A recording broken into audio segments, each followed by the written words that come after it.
Support comes from the Missouri Forest Products Association, providing more than 41,000 jobs in the production of wood pallets, railroad ties, white oak barrels, hardwood floors, and more. Details at choosewood.com. From St. Louis Public Radio. This is St. Louis on the Air.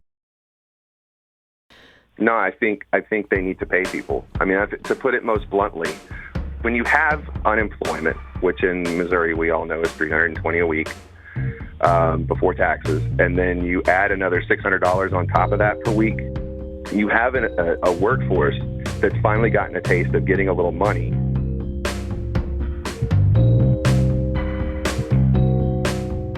And then the state offered all of the skills training you could ask for. I mean, community college grants, tech school grants. You have a workforce that's finally gotten a taste of getting a little money, and they're more educated. Of course, they're going to do things like get their CDL and go drive semi-trucks for much more money and see their family.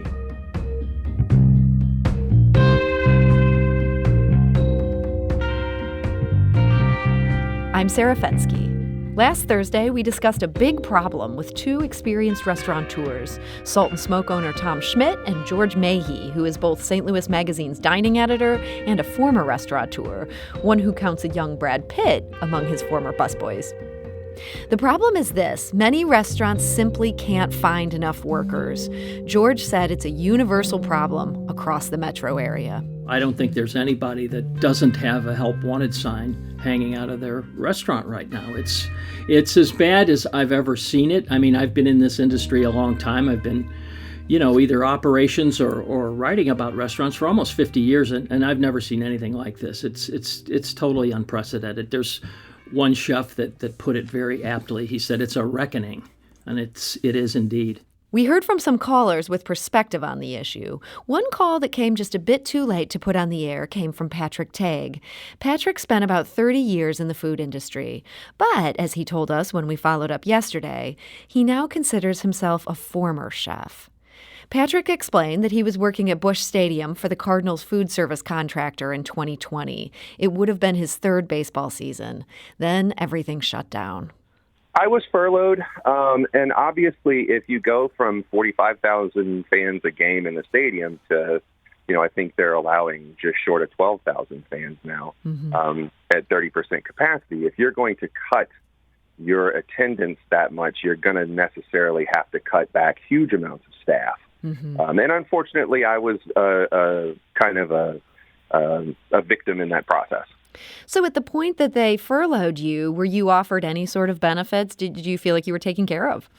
They covered our health insurance for, I want to say, just short of 2 months. We got, they let us take our vacation time essentially as paychecks until it ran out. So that worked out. And then obviously once you run out of pay, that's when you get, you went on to pandemic unemployment and so forth. But, at the end of the day, it's a business. And, when your business is literally getting zero revenue, you can't just pay for everything. And your employees, unfortunately, have to share in that responsibility. So you got a couple months staying on the insurance, sounds like probably a couple weeks of pay. Did you look for other jobs in the restaurant industry at that point? I did. I went on to, even while we were still furloughed, I was trying to find something because I have 3 small kids and a mortgage and a wife and bills to pay.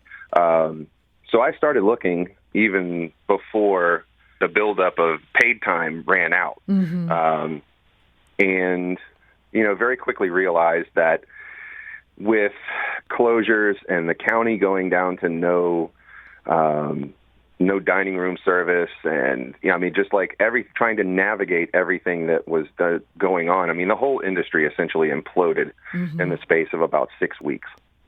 Anybody that was fortunate enough to hang on to their jobs saw a vastly reduced salary and or lost it altogether. And so for you, you said you have 3 little kids. That's a nightmare. What did you end up doing? My furlough became permanent in September. And at that time, I was issued a severance, and I mean, they did the things that a business is supposed to do. I studied for the insurance producer's exam, and I am now a benefits counselor for AFLAC. And I work with individuals and small businesses to kind of keep their workforce healthy and engaged and in the business.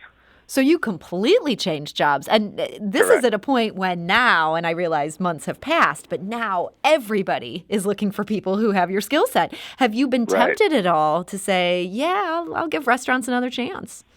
Not at the moment. It's been so nice to have the time to watch, because my kids are 5, 3, and 8 months. And with the 8-month-old, when we decided to have another child, I had a really nice job with full benefits. And then by the time she was born, it was all gone. So it's been refreshing to actually spend time with my kids where, you're not catching an hour before they go to bed and a couple of hours on the weekend. You're actually seeing them consistently. I help get my son ready for preschool and make them lunch and all that kind of fun stuff that you don't really get to do in the hospitality industry. The service industry is not good unless you have really dedicated planning and boundaries and everything else with your spouse. It's really tough to raise a family in the service industry sometimes, especially when you're doing something like the baseball schedule, which is completely merciless. It's a fun job, but it's tough. It wears you down. So there's a lot of talk about why it's so hard to hire good restaurant employees at this point. You worked in the industry for quite some time. What's your take on that? Do you think it's other people in that same boat you're in? No, I think they need to pay people. I mean, to put it most bluntly, when you have unemployment, which in Missouri we all know is $320 a week before taxes, and then you add another $600 on top of that per week, then you have a workforce that has finally experienced having a little bit of money to pay their bills, and then the state offered all of the skills training you could ask for. I mean, community college grants, tech school grants. I myself took some courses on Coursera to brush up my procurement and supply chain management skills because thinking I was going to go right back into a kitchen. So you have a workforce that's finally gotten a taste of getting a little money, and they're more educated. Of course, they're going to do things like get their CDL and go drive semi-trucks for much more money and see their family. I mean, it's when you're still offering the same $11 an hour to a cook that you were before the pandemic. And I'm not saying all employers by any means. I know there are a lot of them out there that are starting off $15, $16 an hour. But if you're offering that same $11 an hour that you were before the pandemic, you're not going to get the best workforce for that. You might get some really passionate young people that are fresh out of culinary school for that, but you're not going to draw that really seasoned cook that might have thought about taking that job a year and a half ago. So when we talked about this last week, George Mayhe of St. Louis Magazine said that he feels this moment is a reckoning for the restaurant industry. It absolutely is. Do you think it's getting through to them that this is a wake-up call that they will start paying people more, or do you think they're going to resist this call?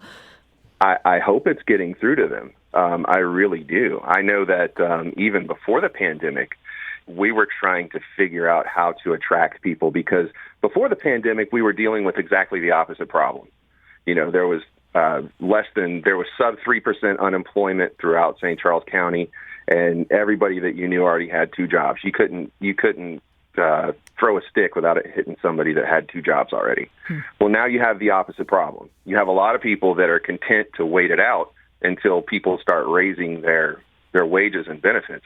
And one of the things that I've noticed is in my current role, especially for the independents, it's really tough for the independents to raise their wages because it means they have to raise their prices. And when they raise their prices, it puts them out of competition with all of the big chain restaurants and so forth that can afford to suck up $1.50 increase in salary, whereas they are having a much harder time doing that. Where I can step in and help those people, or where anybody else that does what I do can step in, is to kind of differentiate themselves from the next guy. So, I mean, if everybody's offering the same $15 an hour, the thing that separates you is benefits, quality of life, care and respect for your people, offering a shift meal, things like that haven't been done to this point. And so you think in terms of benefits going forward, restaurants are going to have to do things like offer health insurance. Yep. They're going to have to do something. And the thing is, like I said, I get it. I've been doing this a long time. I got my first job under the table when I was 14 years old. And I'm in my well-seasoned 40s these days.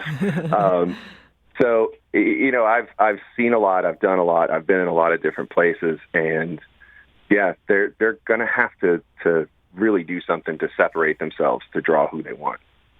There's also a lot of talk about the culture in restaurants, that this has been something that has been, it just burns people out. It chews them up. It spits them out. Do you think this will lead to a kinder, gentler culture for people who are working there? I certainly hope so.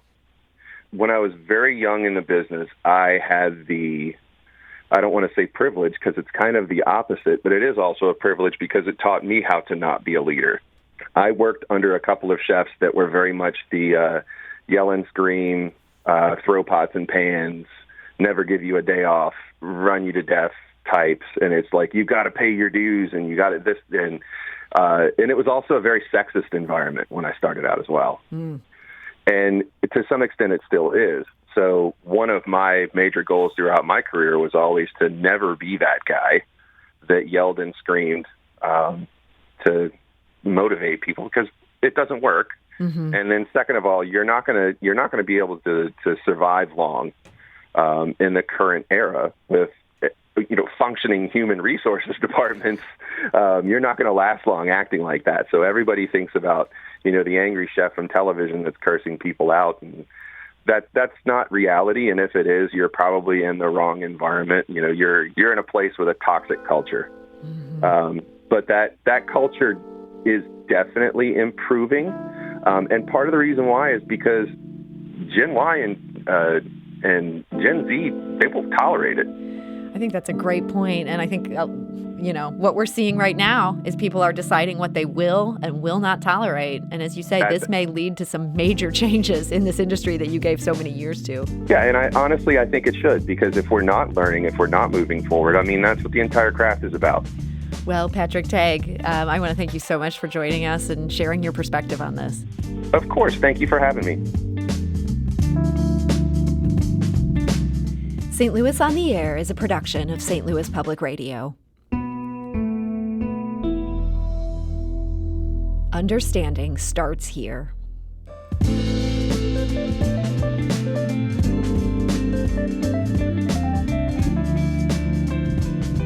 Do you find yourself regularly listening to episodes of St. Louis on the Air? Suggest us to a friend you think might enjoy our conversations. And leave us a review and rating on Apple Podcasts on the App Store. It's the simplest way to help people discover our show. Thanks. St. Louis Public Radio is a member-supported service of the University of Missouri, St. Louis.